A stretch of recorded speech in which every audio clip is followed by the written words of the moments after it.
Unless you got a fat ass. I'll be like, Marco, come here.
What is going on?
Check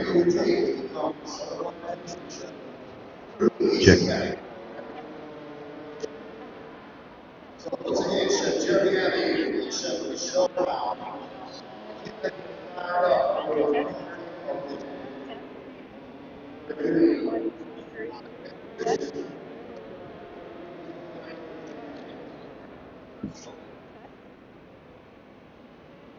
The mic close to your mouth.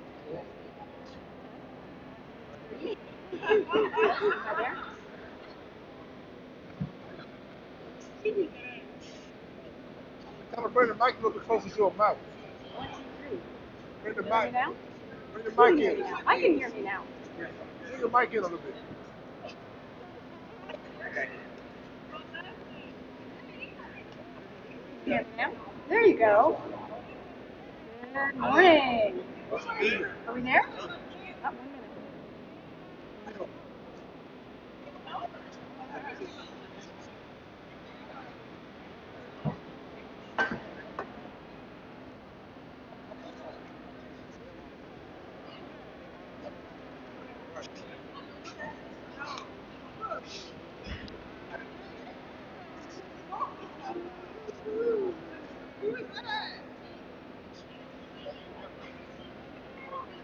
1 minute.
Welcome.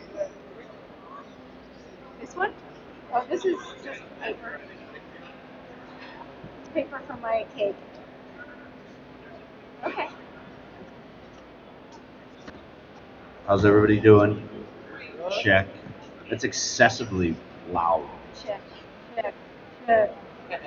Can you hear Chef? Hello. Awesome. Hello. Welcome. Hello. My name is Jeremy Abbey. I'm the Director of Culinary Programs for the American Culinary Federation. I oversee certification in apprenticeship. On my right is the wonderful and amazing Chef Michelle Brown, Certified Executive Pastry Chef, all the way from Waco, Texas. Texas State Technical College. All that good stuff. Michelle is Waco. also a member of the ACF Certification Commission, sits on the written exam subcommittee right now, and soon to be transitioning to the practical exam subcommittee chair. More and more titles. That's awesome. So what we decided to do today was take a look at the three practical exams and some of the common skill sets that are in the pastry exams, from the certified pastry culinarian to the certified working pastry chef to the certified executive pastry chef.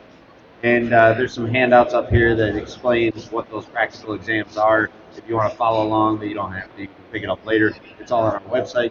You can take them home and study them and have fun with all that good stuff. Really there's a common core of skill sets for all practical exams, and this being a competition, there's a lot of crossover. Obviously, sanitation is a giant thing in the practical exam world. Organization, mise en place, all that fun stuff, really becoming into the exam fully prepared. And looking at what a lot of chefs and cooks do when they're getting ready for the practical exam is practice.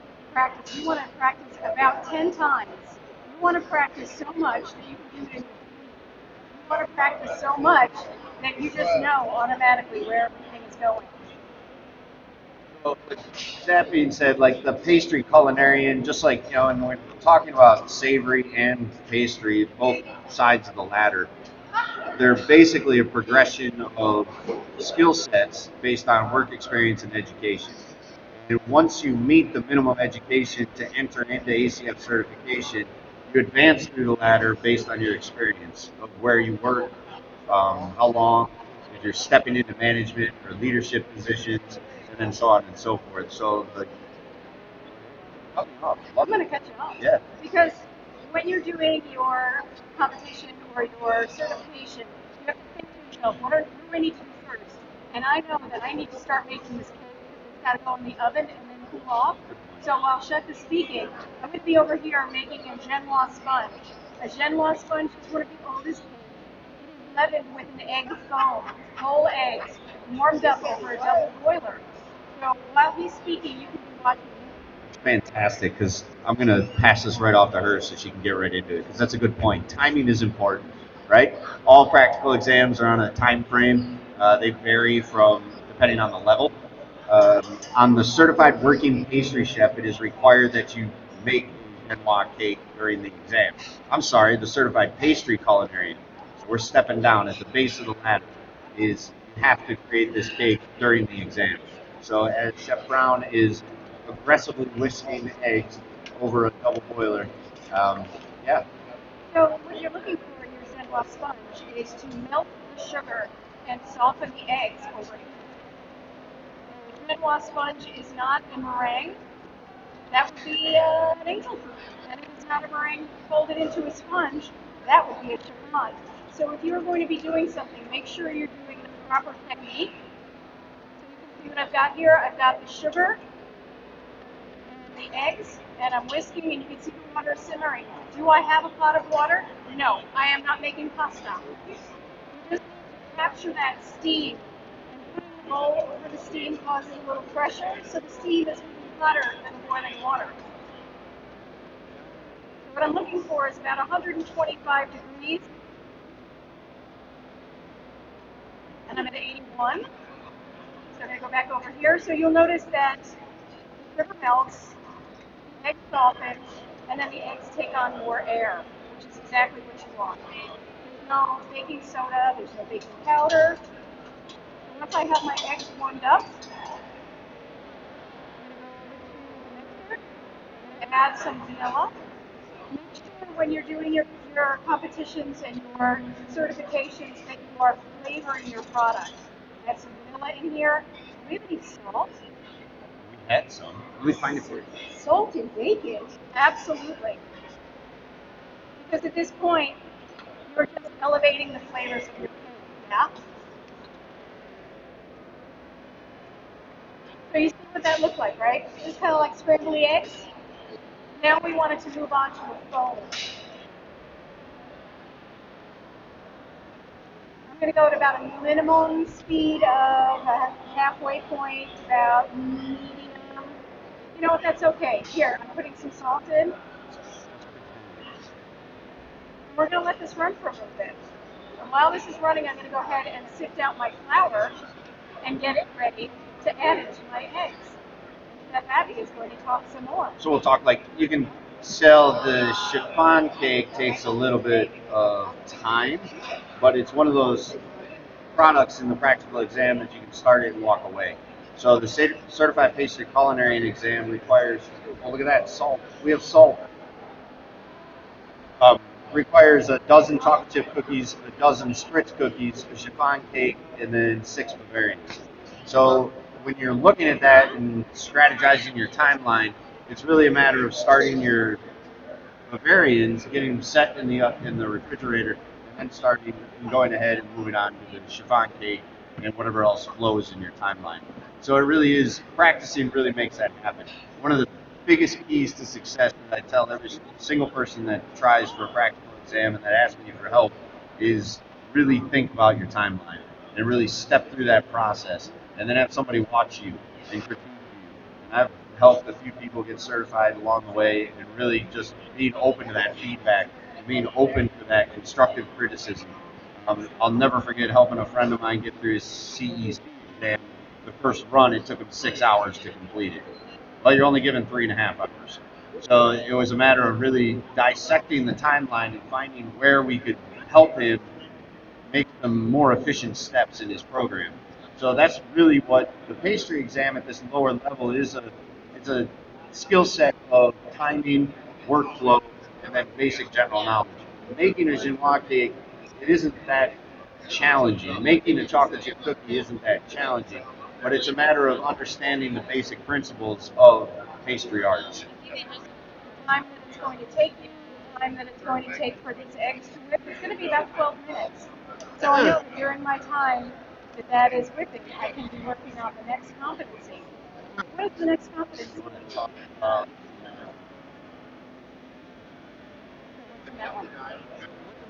talk about the working pastry chef.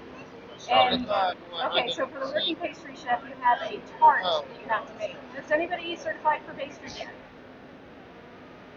No? Oh my goodness. So what you want to do when you have fruit of any kind on any competency, make sure that you're using proper knife cuts, correct? Every time you're cutting something, make sure it's a proper knife cut. And vary the style of the cut. So if you're going to do a fanned item on the plate,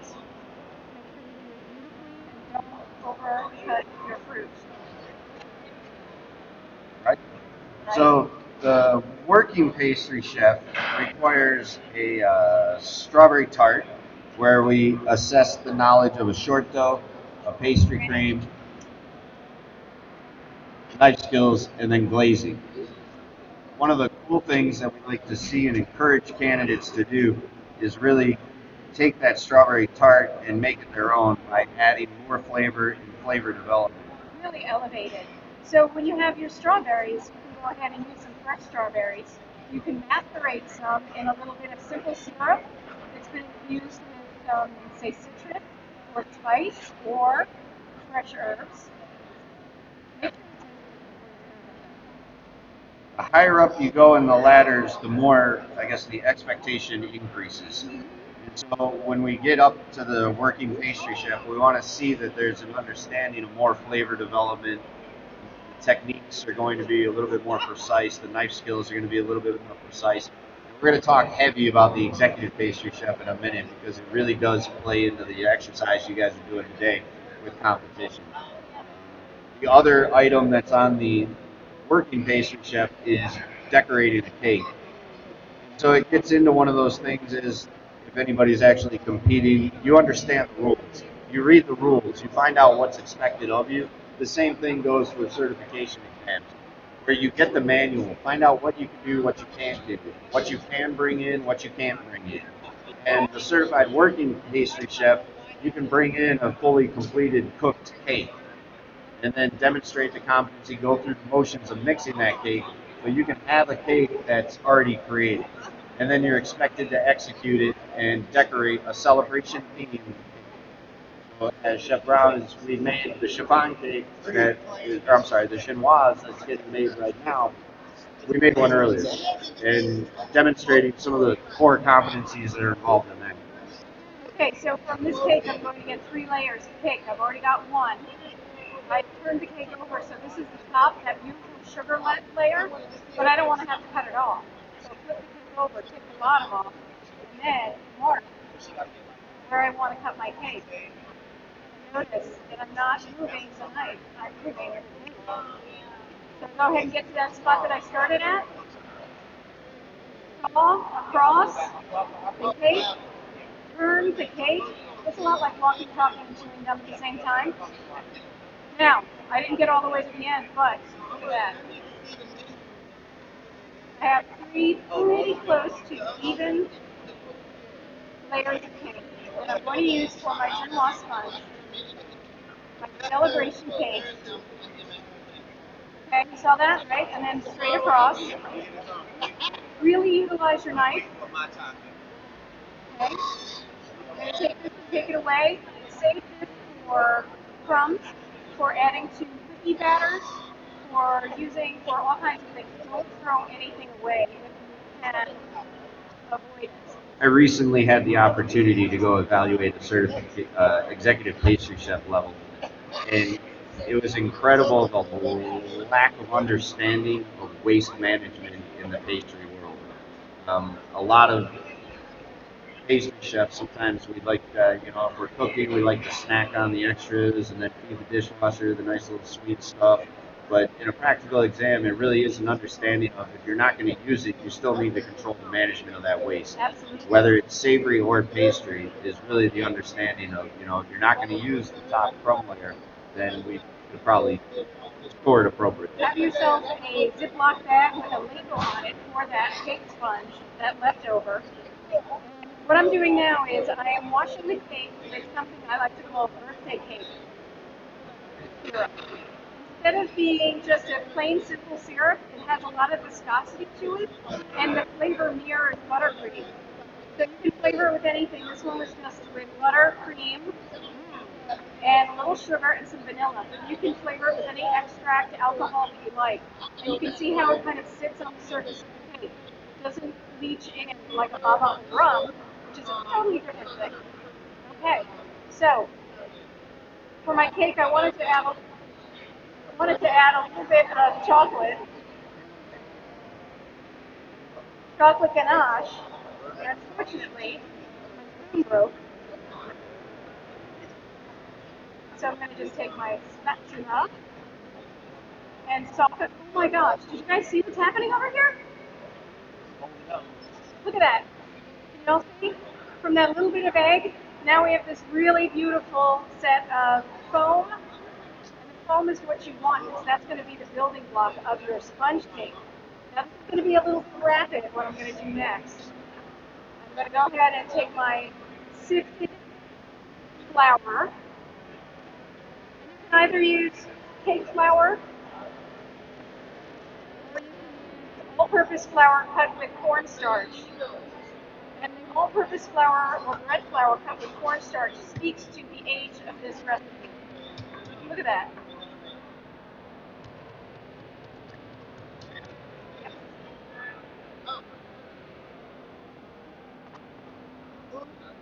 So what I'm going to do is bring this on over to the mirror.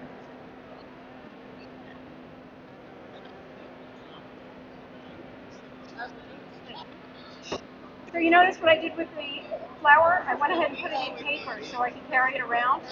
And while you're doing your certification, you don't have anybody helping you out. So you have to think about how are you going to manipulate things with one hand, with two hands, not a set of four. We're going to fold. So notice how beautiful that is? It's just gorgeous. And that's because we warmed up that egg. Now I've got my sifted flour. Go ahead and just sort of dance it on top of the foam and then fold it in. Now one of the things you want to do when you're folding is hold on to the spatula. Don't let it go because that's just a time waster. And you notice I shake the spatula a little bit to make sure I don't have any pockets of flour. All right, so that's one. Let's do 3 times, shall we? 2. So I know what you're all thinking. But Chef, you said to make it flavorful. How could I incorporate flavor into this cake? You can use orange zest, lemon zest. You can use a little bit of alcohol flavoring or spice. Cinnamon. How nice would that be? A little cinnamon and a little almond. Perhaps a bit of lemon and you have yourself a Linzer. So notice I'm going across the bottom to make sure that in the dimple of my bowl, I don't have a pocket full of flour. Turn the bowl. Yeah? Scrape the bowl. Knead the bowl.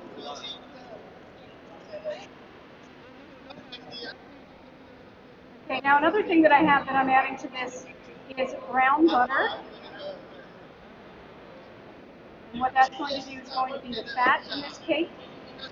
So this could be marketed as a low-fat cake if you want it.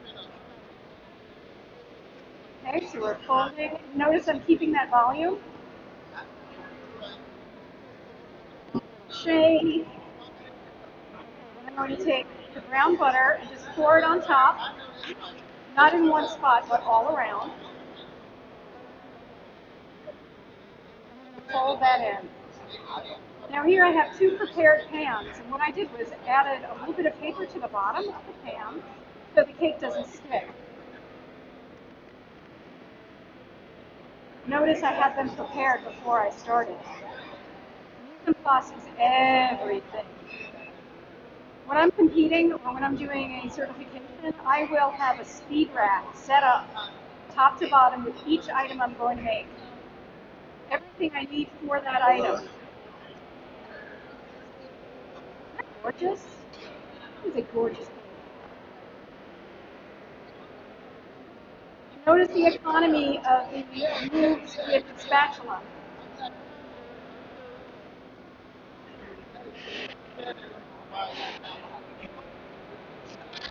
I like to say don't leave a cupcake behind. So make sure you get everything out of that bowl. Because you took the time to mise en place it, measure it, pay for it, use it up. So this is going to go into a 400-degree oven. In about 15 minutes, we're going to check it to make sure that it's baking properly. It's a working oven. How exciting is that? Okay, so about how long did that take me to do? To put that cake together? We were talking a little bit, but I'd say 15 minutes. 15 minutes. So you have your timeline. You know how long it's going to take to put that cake together, and you know how long it's going to take to make that cake off. About 30 minutes. In all of the practical exams as well, you can come in with the mise en place. So the flour scale, the baking powder scale, your egg scale, everything can be scaled. So it is just exactly that demonstration technique that Chef Brown just went through. I am putting on some buttercream so that I can mask that film like cake. In the practical exam world of ACF certification, we really, for some reason, through the years, they've grown attached to an Italian buttercream. Well, I'll tell you why, Preservation. Chef. Because it shows competency of cooking sugar and manipulating it, as well as making foam and making an emulsion. Yep. So through those skill sets that you can tell with an Italian buttercream, it really does hit all of those competencies that are needed. Your paper. Look at that. My space is now clean. Right. Want to throw some more layers on there? Is your Yes! ganache I'm ready? going to put my gloves on. My ganache is just a tiny bit solid at this point. But I made it a little bit ago. And that's another competency that you need to make That's the executive certified chef. executive. You need to make a ganache. Yep. So we're kind of crisscrossing our exam levels just for demonstration purposes. And we're taking this cake layer and decorating to the next level. So at the working pastry chef level, you can easily just throw a layer of buttercream in between. I've seen some chefs that incorporate the pastry cream from their strawberry tart, where they'll take a little bit out of that and flavor it differently, throw some coffee extract in there, or depending on how you want to develop the flavor of your cake. There's really no rules or restrictions to the flavor of your genoise. So to do a nice hazelnut genoise with a coffee extract pastry cream and then some sort of brilliantly nice Italian buttercream on it is appreciated and encouraged. As we take this to the next step of an executive pastry chef level, we're really developing more and more flavor expectations when it comes to the cake. So we have that ganache in there. And what I've done over here is taken my buttercream that I made before, and I'm just going to knock out the air bubbles. You want to make sure your buttercream is fluffy and smooth.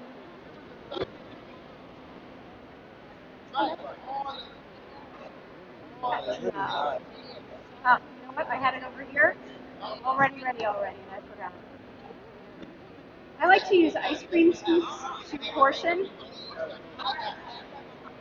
So if you have an ice cream scoop, that's going to be a better way to portion out your buttercream. So if you think about the levels of flavor that are going on in this, we have the chinois cake that's then been brushed with the buttercream syrup, the chocolate ganache, and then the Italian buttercream on top of that. And that's just on the inside. So you can tell that that's a way of looking at flavor and looking at the pastry arts and really encouraging. Everybody's got Instagram, right? You scroll through Instagram, you see all the shiny cakes, right? All the pretty cakes, all the funky desserts, and you have to question, what does it taste like? Because it's all about the taste. Really, when it comes to food and consumption of food, people remember the taste far more than they remember the presentation. Again, nice even layers, and then brushed in the middle again with the buttercream syrup. That's so cool. I just learned this. Jeff just taught me this morning. I had never seen this before, but I'm fascinated and I love it, and I'm totally stealing it. Here's the flavor of the buttercream, and it's just so rich and yummy. Awesome. And if you're going to be using this for practical use, say you have a bakery or a restaurant, you can keep this in the freezer and thaw it out as you need it. Alright, so next layer, one more time with the buttercream. And don't over buttercream, people.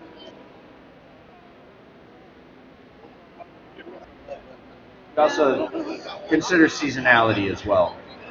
It's a big, really nice thing that in the summertime, if you're taking your practical exam, incorporate some fresh fruits. Now with today's transportation, we can get anything all the time. But so we brought some strawberries, some blackberries, and some raspberries.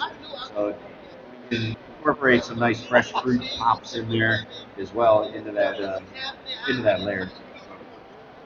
Sure, cut them down. Yeah. You want to think about, if you're going to put some fruit in here, make sure that it's all evenly distributed, so each person, each slice gets some fruit. That's going to add to the seasonality. And we've got that black and white going on here. Now let's add a splash of color and flavor. Put that down on the buttercream.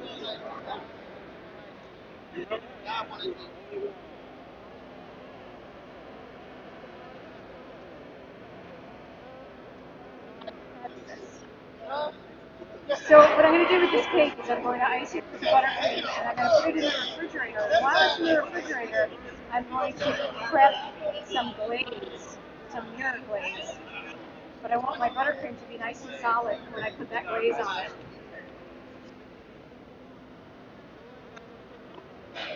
Perfect. All right. So I'm going to take my last layer, and what I did before is take a cardboard and just give it a little push. So if you're making wedding cakes, you want to do a little push, so by the time the bride gets it, it doesn't have like a hematoma of air bubble coming out of it. Push. And I'm going to take my buttercream and do a mask on it. Okay. I do want to get rid of these crumbs off of my table, so I'm going to take my spatula. May I have some of that? Thank you. Make sure my knife is clean. Make sure my space is clean.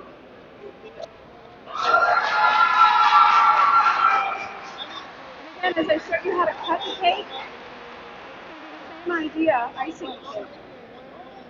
Push, and push, spin.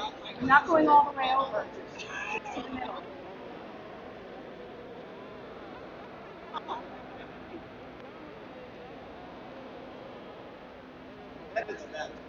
So, got the cake, mask it with the buttercream.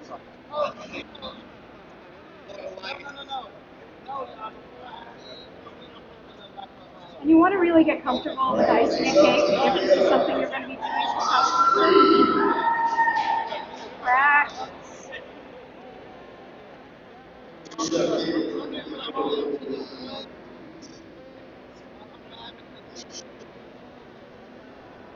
Open over there, chef. Kind of pause for a minute, just prepping up some of the next steps that we want to talk about is refrigerate that one. Um, so again, at every level, the working pastry chef and the executive pastry chef, we want to see the steps being taken place. With both of those levels, you have to show a minimum of 2 piping techniques when it comes to cake decoration. So once we get this the crumb coat on it and the masking coat, we'll let that sit in the refrigerator, cool down, so then we can continue to decorate the cake. Can I show you something? Here, instead of just lifting the cake off, I'm tucking the buttercream underneath. So if you were just doing a cake with no finish on the bottom, it's already finished. Okay, get your hand underneath there and onto the board.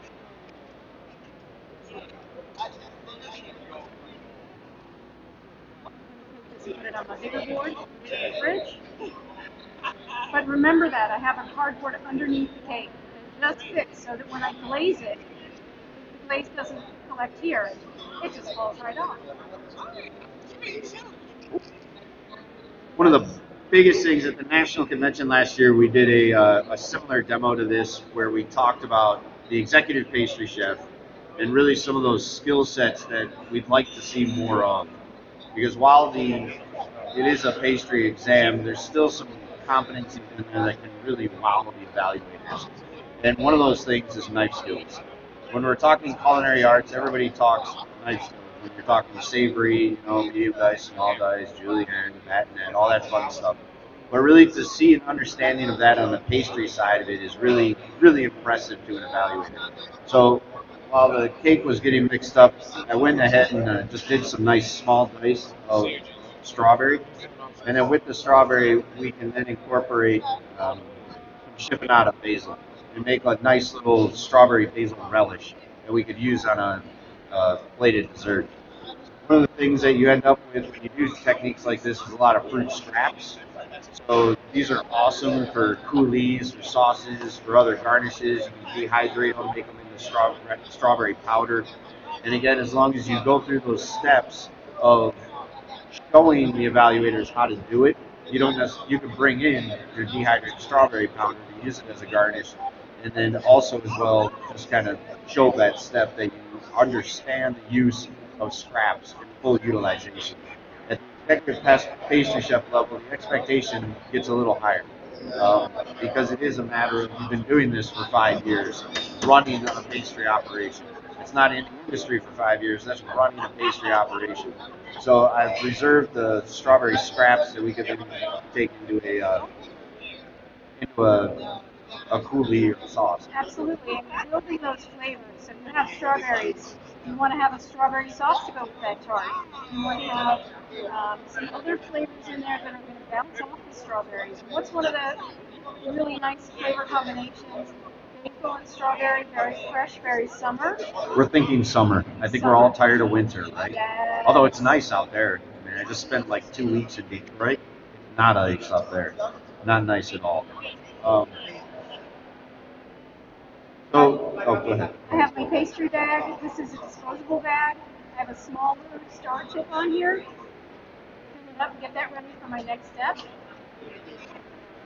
So with our, we have the small dice strawberries and then some chipinade fresh basil. Put that in there. And then we have the multi-use citrus simple syrup.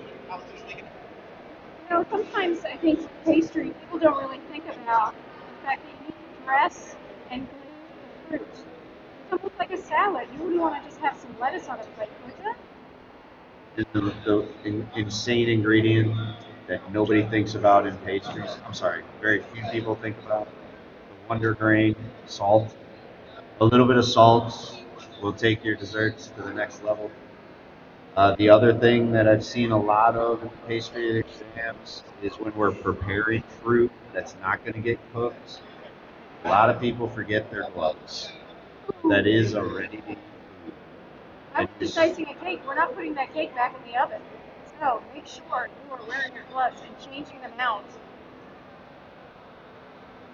Washing your hands. Gloves does not mean that your hands are washed. All these fun little tips. But again, through practice of your skill sets and competencies and running the exam full through, you can then all of a sudden see that where you need to hit or miss or anything else like that when it comes to those steps. That's why it's always good to have a friend watching.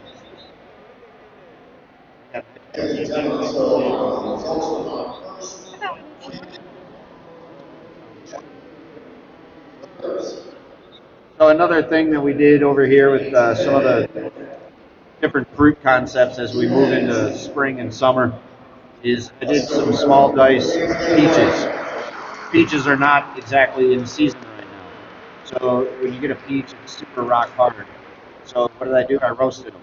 Just a little bit of oil, a little bit of salt, roasted them in a 400-degree oven to again show the flavor and show the color of a roasted peach. When they came out of the oven while they're still hot, a little bit of sugar and then a little bit of salt. And then I'm thinking maybe a little cinnamon and a little squeeze.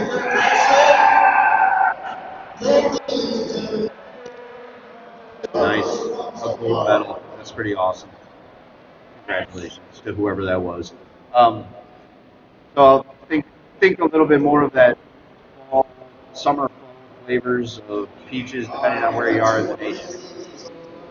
And then as well with that same concept of that I was talking about with the strawberries, I took all the peach scraps with a little orange juice and then a little bit of sugar and pureed them. And then I have a nice peach sauce. You know, whatever fun competition plating you love to see. So again, he's layering the flavors. He's got the peach puree, he's got the roasted peaches. A nice, maybe a panna cotta on there or a different cake or custard would be nice on that dish as well. So over here I'm doing, if I can get them to stick, I'm doing some marzipan roses. Marzipan is fairly quick and easy to make, especially if you're doing a certification. It's almond paste, powdered sugar, glucose, and a little bit of brandy or rum. And what you want to do is take these pieces of sugar paste or almond paste and stick them to the table and just kind of thin out the edges. Buttercream over here. So you can see that.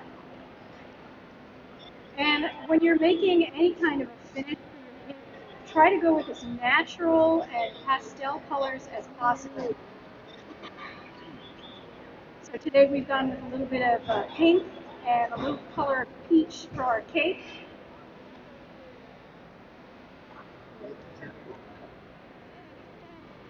There we go.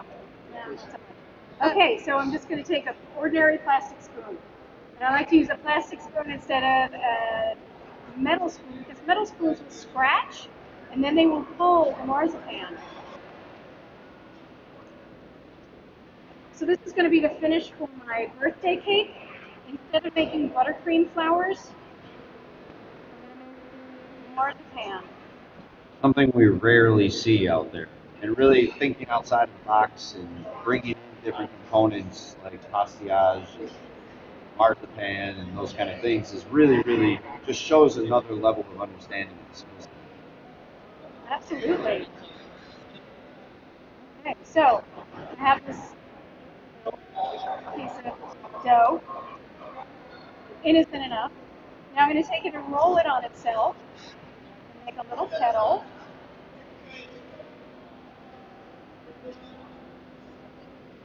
Yeah, just a little petal. I'm going to take my next one. down and wrap it around itself. Give it a little pinch. That's it. And another one. When you're making flowers, make sure you're using odd numbers and petals.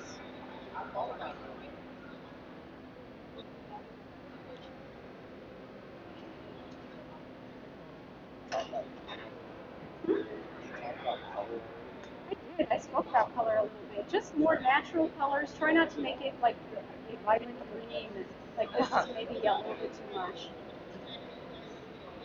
I think natural colors too, like Exactly. blue is not very appetizing. I'm not making blue bonnets. Creating that flower of the state of Texas. All right, touche. Okay. But if you're going to do that, make sure you're matching the flower that you're making.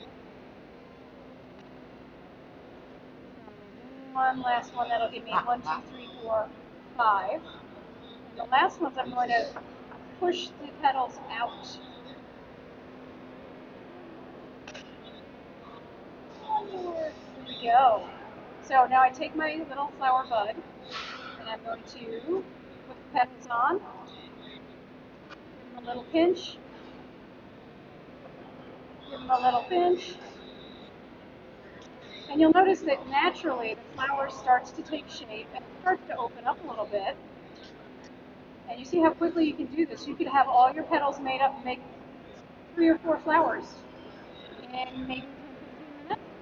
So again, adhering to your timetable, you can make some pretty impressive looking stuff in a very short amount of time. There you go. And when I cut this, I'm not going to cut it flat, I'm going to cut it at an angle, so when I put it on my cake, it fits nicely. What you're looking to do is always make sure that your cakes and your plates bring the eye in. You'll notice how Chef Abby went ahead and put that sauce on there. You can just plop sauce on there, move the sauce. So you want people to look at your plate and be invited in. So here's the finished product, just like on TV. And for your vine, I have a little trick I'm going to show you. I've already shown you the birthday cake syrup. That was something new. This is actually a very old technique, and it uses another piece of cardboard. So I want to make these little vines, but I don't want them to kind of break off. If you've ever tried to work with marzipan or plastillage, it breaks off, and it's very frustrating. So what you do is get it moving on the table, and then you take a cardboard, and this will allow you to roll it evenly straight across. And you can continue to thin it down and taper the edges with your hands. But this gives you a more even roll. Right on. So this would be for a larger cake, but you can see how pretty that is and how you can manipulate it. Give it that motion. Right on. How's our cakes doing? Our cakes are doing pretty well. So in the oven I've got these cakes going on, and you know how they always say use a toothpick to check the center of your cake? Thermometer, because look, it's shaped just like a toothpick. And I can tell the temperature. So when you're baking a cake, you want to make sure that you have a cake at about 196 degrees. Breads, you want it over 200 degrees. They're not looking done. Not at all. But they're at 138 degrees and still liquid inside.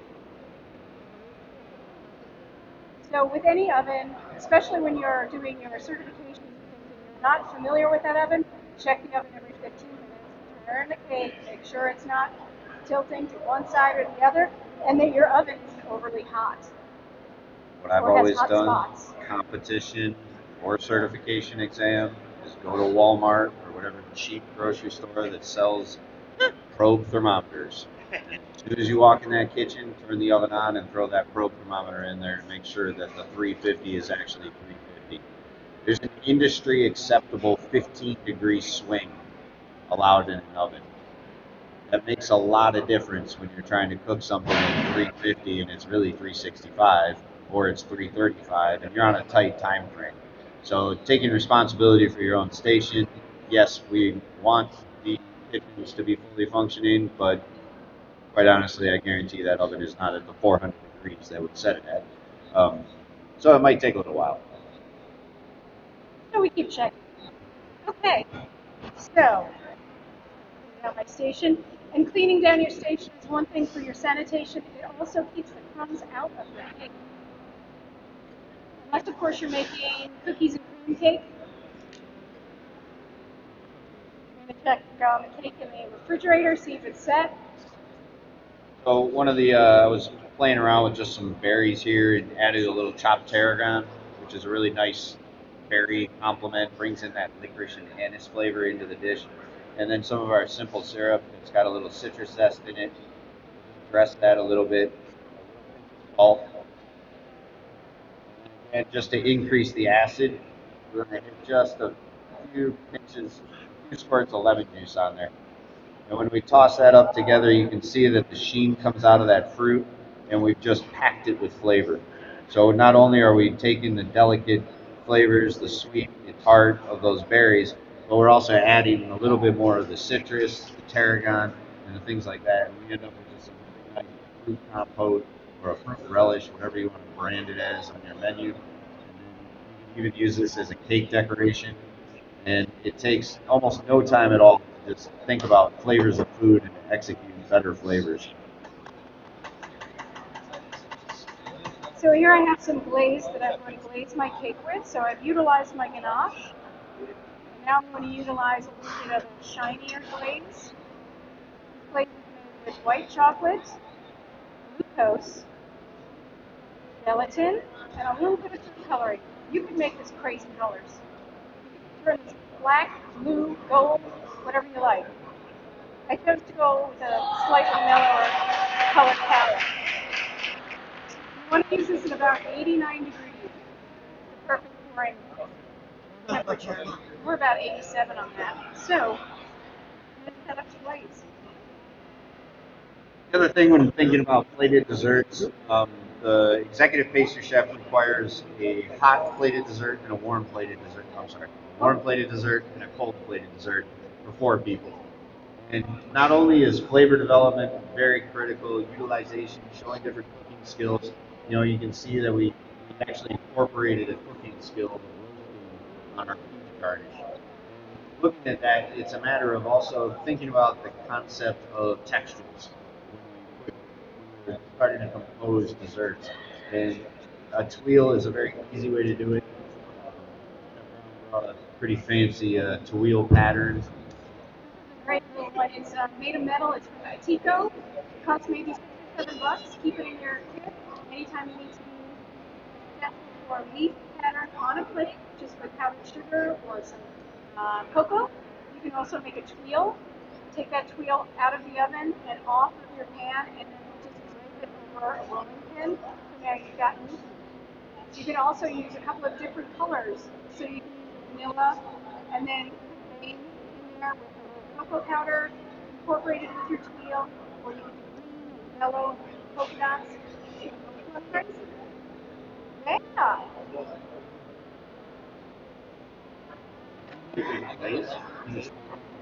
I hope so. Yeah. So what I have here is a sheet pan. Instead of using a grate, I call it a glazing tray, rack, I'm going to use a piece of half-quart plastic. I have my warm icing. Let's do it for a bronze medal, ladies and gentlemen.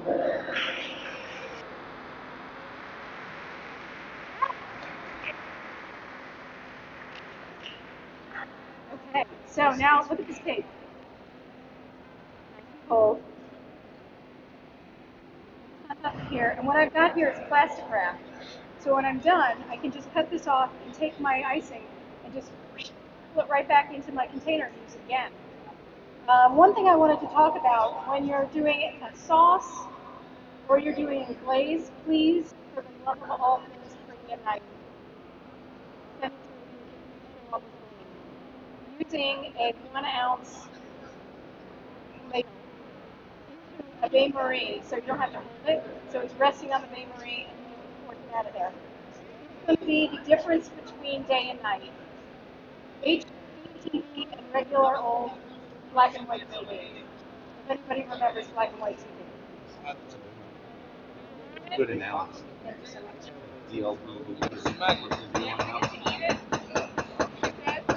So one of the competencies on the executive pastry chef level is you have to create a decorated celebration themed cake using Italian buttercream, which we kind of started here, and then you have to do a chocolate glazed torte with 12 chocolate ganache rosettes on it. So we kind of blended those two just to show you the techniques of the glazing that Chef Brown is going to do right about now. So ensuring that the glaze is the proper temperature, we then pour in glaze. Oh, pretty.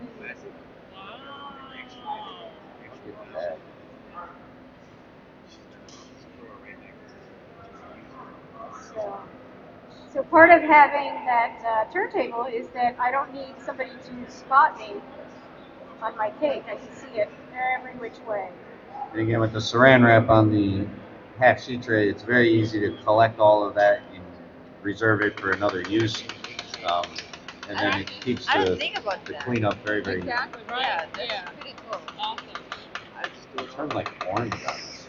Huh? It turned almost like an orange on us. Yeah. We were playing with food coloring earlier, so just having fun. So if you have any big bubbles on here, you can go ahead and get a pin or a toothpick, knock it off. You can also take very quickly a blowtorch and just glide it across, and it'll break the surface tension and pop your bubbles.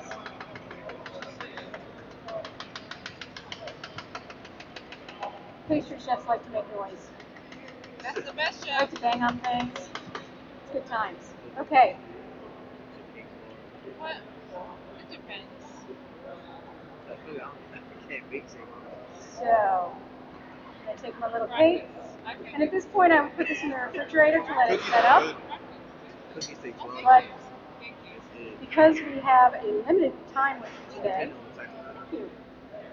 I'm going to take it, go ahead and finish.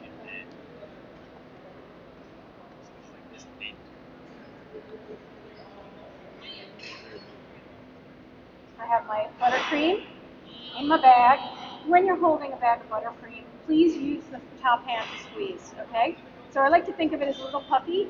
The little puppy's tiny is in the palm of my hand, and this little tail goes over here. And I'm going to squeeze until he throws out. You will never, ever forget that. Exactly. Oh, man. So there's that freshness, so you don't get carpal tunnel syndrome, which I have in both hands. And I think in my feet. Is it possible? Probably.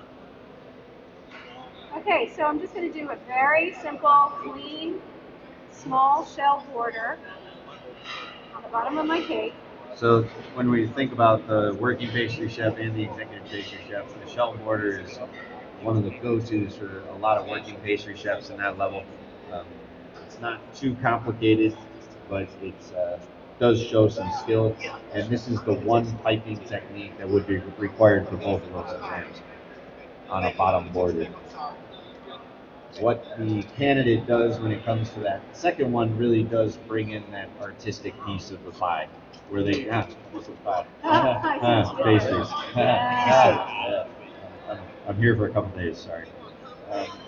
So where you really can take and incorporate some of that artistic side of whatever you bring and your personality to the table. And it is a celebration theme cake. It doesn't necessarily have to be a birthday cake or an Easter cake or anything else like that. It can be whatever you like. Okay, how many of you have made a parchment cone? Right on. So you want to have a couple of parchment cones so you can write on your cake, yeah? Now I'm a little short, so I'm going to take the cake down off of its pedestal to write on it, and then I'm going to put my decorations on. Don't put your decorations on and then write on it. See, there's a couple little bubbles on there. We're not scoring you, Jeff. It's okay. Essence of time. Yes, yes, I will. Okay, so you have your writing bag, and you notice I took the writing bag and made it out of the buttercream that I forced out of the other bag. It takes a little bit of the bubble away.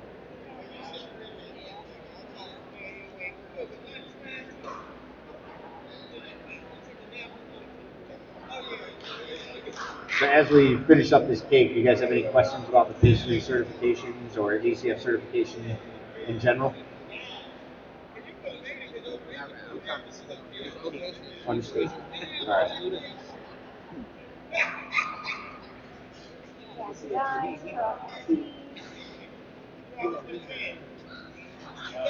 Okay, so I've got my happy birthday on there, and then I'm going to go ahead and take apart my floral arrangement that I made earlier so it would dry. Oh, I smell great. Can you check cake? It smells really good. Try to see something. Awesome. So I have a saying that I like to use in baking. If you make a mistake, put a rose on it.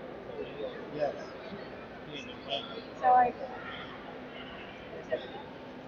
what temperature is it at, Chef?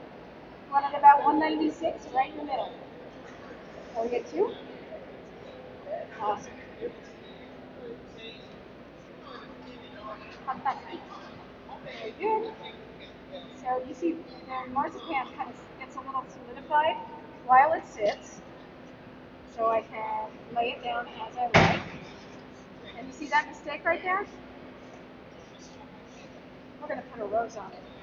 I'm just going to add just a tiny bit of buttercream to hold it in place. And voila! C'est bon, c'est bon.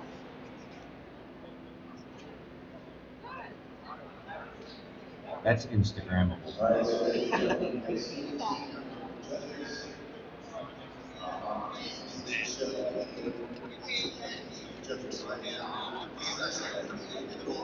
We'll have these up here if you guys want to take a closer look, as our time is about up.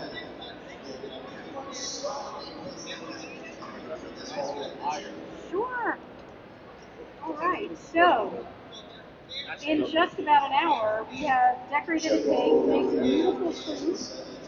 Baked a cake, decorated a cake, glazed a cake, did some knife skills, some pastry components. We'll be around for a while if you guys have any further questions. Thank you all very much for hanging out, and hopefully you learned something. You guys want us to cut it? Yeah. All right, so what I'm going to do is I'm going to show you how to cater cut, which is fun. Sure. Well, thank you.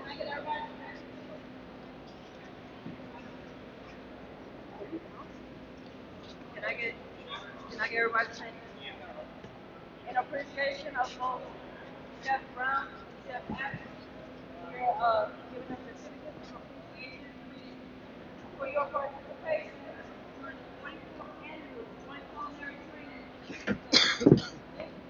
15 March 2019. Innovative demonstration.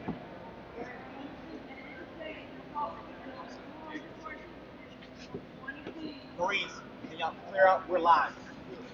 There you go. Thank you. Flex.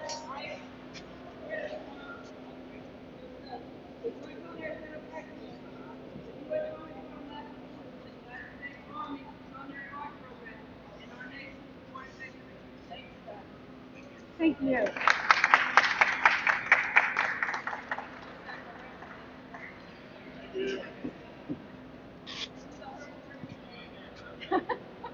Come on in.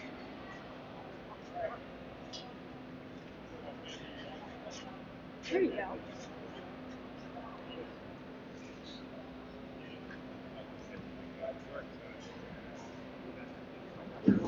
Thank you. Oh my goodness. That is awesome. Thank you. You can exit stage. I can exit today, didn't I? An 8? Wow, thank you, sir. I